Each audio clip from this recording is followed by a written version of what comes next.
உயிர்மை செய்திகளுக்காக செய்தி வாசிப்பவர் வித்யா. போச்சம்பள்ளி அருகே அத்திக்கானூர் கிராமத்தில் எருது விடும் விழா. 250க்கும் மேற்பட்ட காளைகள் பங்கேற்பு.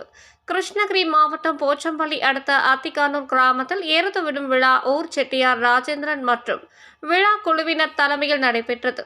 காலை 9 மணி முதல் மதியம் 2 மணி வரை அனுமதியுடன் நடைபெற்ற இவ்விழாவில் பல்வேறு மாவட்டங்களைச் சேர்ந்த 250க்கும் மேற்பட்ட காளைகள் பங்கேற்றிருந்தன.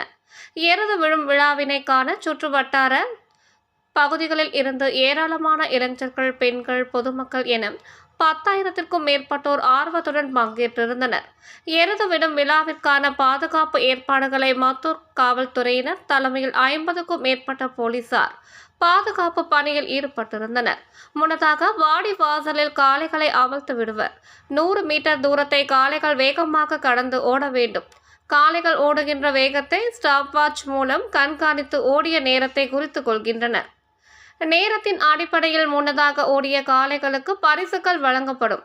முதலாவதாக வந்த காளைக்கு ரூபாய் 2 லட்சமும், இரண்டாவதாக வரும் காளைக்கு 1,77,000 அடுத்தடுத்து வரும் 50 காளைகளுக்கு பரிசுகள் வழங்கப்பட்டன.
Right.